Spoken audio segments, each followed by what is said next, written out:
آج ہم انشاءاللہ نظر بد اور حاسد کے شر سے بچنے کی دعائیں آپ کے ساتھ شیئر کریں گے۔ اللہ سبحانہ وتعالی ہم سب پر بہت ہی مہربان ہے۔ اس نے ہمیں پیدا کیا اور وہ جانتا ہے کہ ہمارے لیے کیا بہتر ہے اور کیا نہیں، اور اس کے لیے اس نے ہمارے لیے ایک بہترین دین بھیجا، اور صرف کتابی شکل میں نہیں بلکہ عملی شکل میں محمد صلی اللہ علیہ وسلم کی صورت میں، کہ انہوں نے ہر وہ چیز کر کے دکھائی، سکھائی، سمجھائی جو ہمارے لیے فائدہ مند ہے، اور اس سلسلے میں ہمیں بعض ان حقیقتوں کے بارے میں بتایا اور ان کی اصل حقیقت بتائی جو اس کے بغیر ہم جان ہی نہیں سکتے تھے۔ اور ان حقائق میں سے ایک حقیقت یہ ہے کہ انسان کی نظر بھی ایک اثر رکھتی ہے، اور پھر اس سے بچنے کے لیے کیا کیا جائے، کیا کوئی من گھڑت طریقے اختیار کر لیے جائے یا وہ جو خود نبی صلی اللہ علیہ وسلم نے سکھائے؟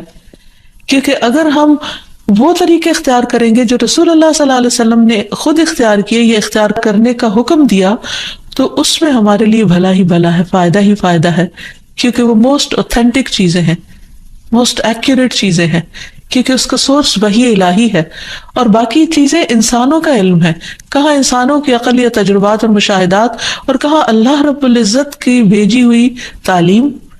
تو اس لیے اس سلسلے میں بھی ہم قرآن و سنت سے ہی رہنمائی حاصل کریں گے۔ اور پھر دعا کرتے وقت یاد رکھیے کہ سب سے پہلے اللہ سبحانہ وتعالیٰ کی حمد و ثنا، اللہ تعالیٰ کی حمد و ثنا میں نبی صلی اللہ علیہ وسلم کی وہ دعائے استفتاح جو صبح تہجد کے وقت آپ پڑھا کرتے تھے بہت ہی خوبصورت ہے۔ اس میں بہت ہی عمدہ انداز سے آپ صلی اللہ علیہ وسلم اللہ تعالیٰ کی حمد بیان کرتے ہیں۔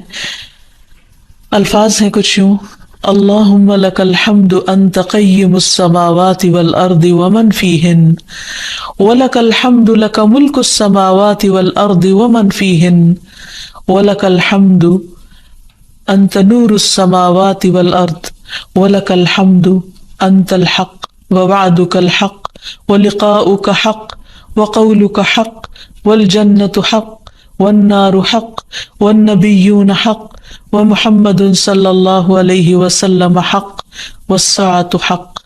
اے اللہ، ہر طرح کی تعریف تیرے ہی لیے ہے، تو آسمان اور زمین اور ان میں رہنے والی تمام مخلوق کو قائم رکھنے والا ہے، ہم تمام کی تمام بس تیرے ہی لیے مناسب ہے، آسمان اور زمین اور ان کی تمام مخلوقات پر بادشاہت صرف تیرے ہی لیے ہے اور تعریف تیرے ہی لیے ہے، تو آسمان و زمین کا نور ہے اور تعریف تیرے ہی لیے ہے، تو حق ہے، تیرا وعدہ حق ہے، تیری ملاقات حق ہے، تیرا فرمان حق ہے، جنت حق ہے، دوزخ حق ہے، انبیاء حق ہیں، محمد صلی اللہ علیہ وسلم حق ہیں، اور قیامت کا ہونا برحق ہے۔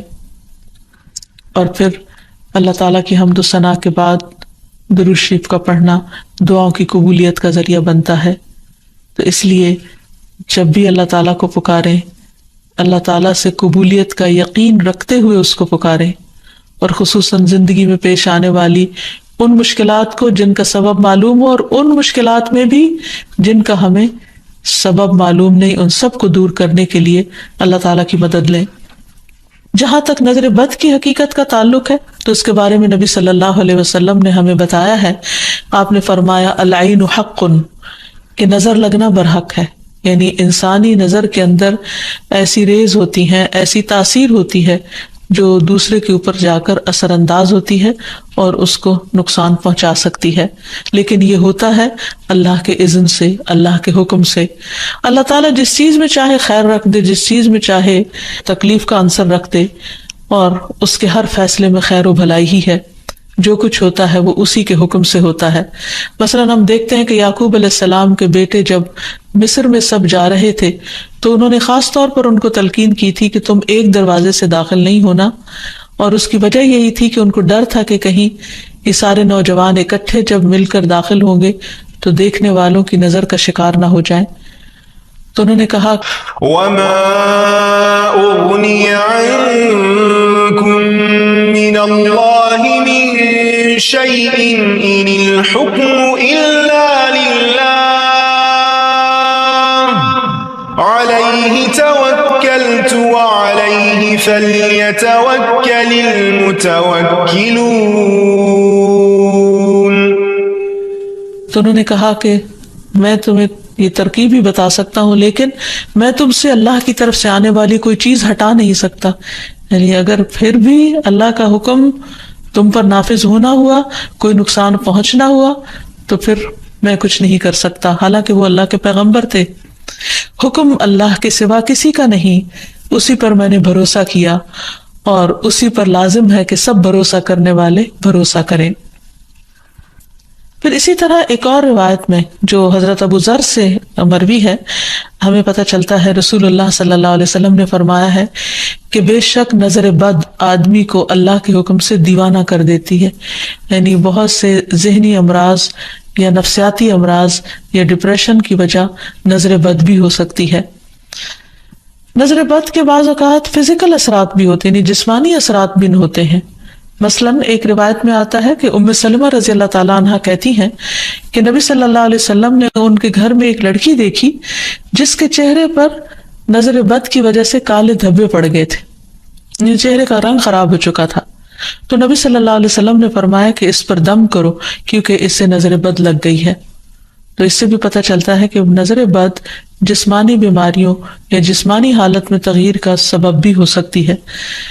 پھر آپ نے یہ بھی فرمایا کہ نظر بد آدمی کو اللہ کے حکم سے دیوانہ کر دیتی ہے، حتیٰ کہ بعض اوقات انسان اونچی جگہ پر چڑھتا ہے اور پھر وہاں سے گر پڑتا ہے. یعنی بعض اوقات بچے آپ نے دیکھا ہوگا کہ کھیل رہے ہوتے ہیں، اچھے بھلے کھیل رہے ہوتے ہیں، ایک دم ماں باپ دیکھ کر خوش ہوتے ہیں، اچانک وہ ایسی چیز سے جا ٹکراتے ہیں کہ بعض اوقات بڑے بڑے حادثات ہو جاتے ہیں.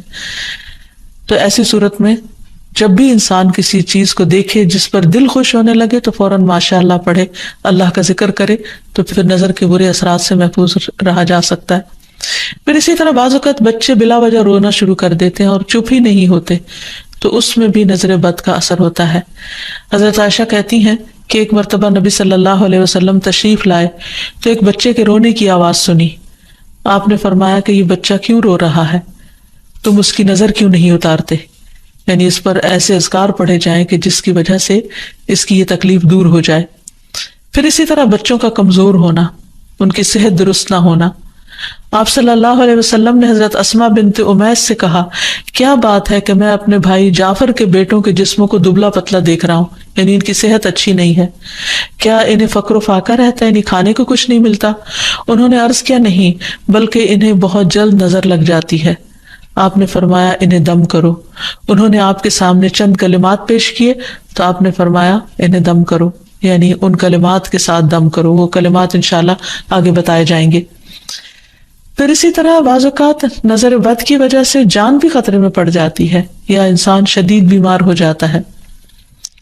اور آپ صلی اللہ علیہ وسلم نے خصوصی طور پر ایک موقع پر جب ایک صحابی نے دوسرے کو دیکھا تو ان کی طبیعت خراب ہو گئی، تو آپ صلی اللہ علیہ وسلم نے خود ان کے سینے پر 3 دفعہ ہاتھ مارا اور یہ دعا پڑھی، اللہم اذھب عنہ حرہا وبردہا ووصبہا، اے اللہ اس کی گرمی اور سردی اور بیماری اور لاغری دور کر دے.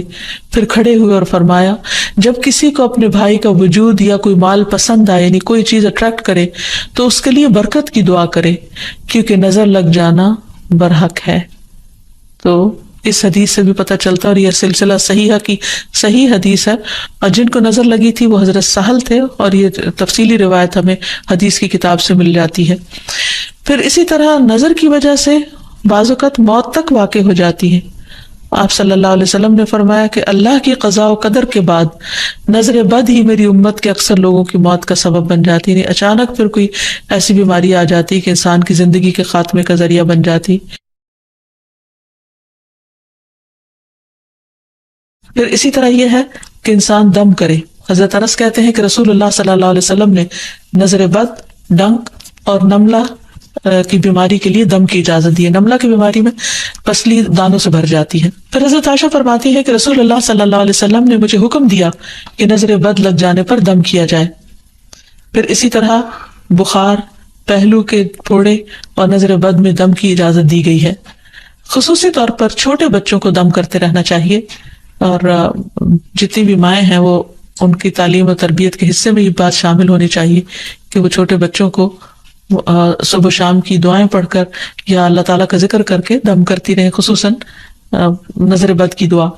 حضرت اسما کہتی ہے کہ ایک مرتبہ انہوں نے عرض کیا یا رسول اللہ صلی اللہ علیہ وسلم جعفر کے بچوں کو نظر لگ جاتی ہے, کیا میں ان پہ دم کر سکتی ہوں؟ تو آپ نے فرمایا ہاں, اگر کوئی چیز تقدیر سے سبقت لے جا سکتی تو وہ نظر بد ہوتی, یعنی اتنے اس کے اثرات ہوتے ہیں. پھر اسی طرح نظر بد کے علاج میں یہ بات بھی بہت مفید ہے جو نبی صلی اللہ علیہ وسلم کی سنت سے ثابت ہے کہ نظر لگانے والے کے وضو کے بچے ہوئے پانی سے اس کو غسل کرایا جائے, یعنی جس کو نظر لگی ہو. ایک اور روایت میں آتا ہے کہ آپ صلی اللہ علیہ وسلم نے فرمایا نظر بد لگنا برحق ہے, اگر کوئی چیز تقدیر پر غالب ہو سکتی تو وہ نظر بد ہے. جب لوگ تمہیں غسل کرنے کا کہیں تو غسل کر دو, یعنی اس کو برا نہ مانو, کیونکہ یہ ایک چیز ہے ہونے والی. اگر کسی کے آنے سے یا اچانک دیکھنے سے یا کسی کی بات سے یا تعریف سے دوسرے شخص کی طبیعت خراب ہو گئی ہے تو اس سے واضح طور پر پتہ چلتا ہے کہ کوئی ایسے ہی اثرات ہوئے ہیں, اور اگر وہ طلب کرے کہ وضو کر کے پانی دے دو تو دے دینا چاہیے, اس کو برا نہیں سمجھنا چاہیے. لیکن یہ یاد رکھیے کہ نظر بد کے اتار کے لیے غیر شرعی کام کرنا یہ درست نہیں, یعنی وہ چیزیں جن کا سنت سے کوئی ثبوت نہیں ملتا, جیسے بعض لوگ مرچیں جلاتے ہیں یا بعض لوگ کالے دھاگے پہن لیتے ہیں یا کوئی ایسے نشان لگا لیتے ہیں, تو ان چیزوں سے پرہیز کرنا چاہیے. کیونکہ نبی صلی اللہ علیہ وسلم نے ایک مرتبہ ایک قاصد کو روانہ فرمایا اور فرمایا کہ کسی اونٹ کے گلے میں کوئی تانت یا کوئی قلادہ باقی نہ چھوڑا جائے مگر اسے کاٹ ڈالا جائے. تو مالک نے کہا کہ یہ لوگ قلادے نظر بد سے بچانے کے لیے ڈالتے ہیں یا ایسے دھاگے ڈال دیتے ہیں, تو آپ نے فرمایا ان کو کاٹ کے ختم کر دیا جائے. پھر اسی طرح شرکیہ دم نہیں کرنے چاہیے جس میں اللہ سبحانہ وتعالیٰ کے علاوہ کسی اور کو پکارا گیا ہو یا ان کا نام لیا گیا ہو. اور دعاؤں میں خصوصاً معوذتین بہت مفید ہیں, قل اعوذ برب الفلق اور قل اعوذ برب الناس آخر تک 3 بار پڑھ کر مریض پر دم کیا جائے. رسول اللہ صلی اللہ علیہ وسلم جنوں اور انسانوں کی نظر بد سے پناہ مانگا کرتے تھے, یہاں تک کہ یہ 2 صورتیں نازل ہوئی. جب یہ نازل ہوئی تو آپ نے انہیں پڑھنا شروع کر دیا اور ان کے علاوہ سب کچھ چھوڑ دیا. پھر اسی طرح ماشاء اللہ پڑھتے رہنا چاہیے. قرآن مجید میں آتا ہے وَلَوْلَا إِذْ دَخَلْتَ جَنَّتَكَ قُلْتَ مَا شَاءَ اللَّهُ لَا قُوَّةَ إِلَّا بِاللَّهِ, اور جب تو اپنے باغ میں داخل ہوا تو تم نے یہ کیوں نہ پڑھا کہ ماشاء اللہ لا قوت الا باللہ. یہ اس شخص کو کہا گیا جس کا باغ جل گیا تھا. سورۃ کہف میں اس کی کہانی موجود ہے, اور اس کا معنی کیا ہے کہ وہی ہوتا ہے جو اللہ چاہتا ہے, اور اللہ کی توفیق کے بغیر کسی کا کچھ زور نہیں. پھر اسی طرح کچھ دیگر مسنون دعائیں ہیں جن کا پڑھنا نظر کے لیے فائدہ مند ہے.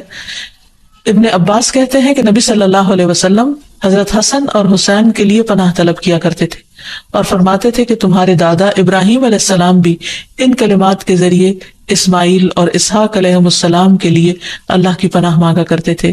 اعوذ بکلمات اللہ التامۃ من کل شیطان وہامۃ ومن کل عین لامۃ, میں پناہ مانگتا ہوں اللہ کے پورے کلمات کے ذریعے ہر ایک شیطان سے, ہر زہریلے جانور سے اور ہر نقصان پہنچانے والی نظر بد سے. پھر اسی طرح ایک اور دم بھی ہے.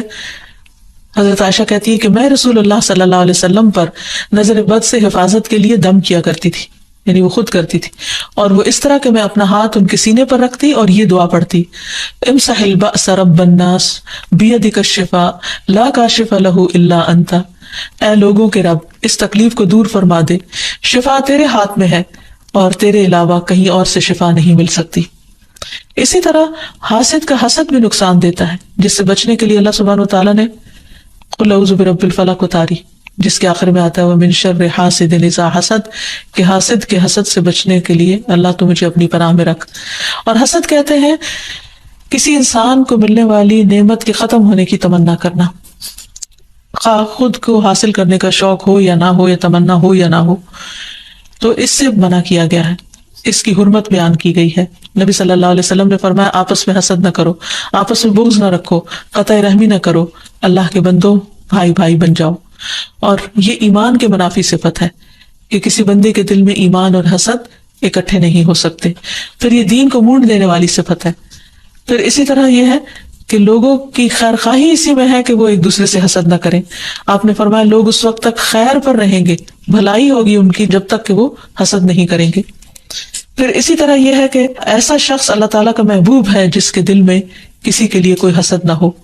عام طور پر حسد کی وجہ یہ ہوتی ہے کہ انسان اپنے آپ کو بڑا سمجھتا ہے، وہ سمجھتا ہے کہ ساری خیر اور بلائی صرف اسی کا حق ہے، اور جب وہ دیکھتا ہے وہ کسی اور کو بھی مل رہی ہے تو اس پر پریشان ہوتا ہے اور اس سے چھیننے کی فکر کرتا ہے. اور یہ ان خرابیوں میں سے جو بہت اول دور میں پائی گئی. مثلا ابلیس نے انسان کو سجدہ کیوں نہیں کیا؟ حسد کی بنا پر. قابیل نے حابیل کو کیوں قتل کیا؟ حسد کی بنا پر. تو اسی طرح کسی بھی انسان کے اندر جب تکبر آتا ہے، غرور آتا ہے، ابلیسی صفات آتی ہیں، تو وہ یہ سوچتا ہے کہ اس کا مقام اور مرتبہ بس اسی کو ملے، کسی اور کی طرف نہ جائے. یا کسی کو بھی اگر نعمت ملے تو وہ اس پر جیلس ہو جاتا ہے. اور یہ بنیادی طور پر اس کی وجہ دنیا کی محبت کا زیادہ ہونا ہے. اس لیے ہمیں اس سے بچنے کی ضرورت ہے. اور یہ بیماری ایسے انسان کے اندر داخل ہو جاتی ہے کہ بعض اوقات انسان کو خود بھی پتہ نہیں چلتا.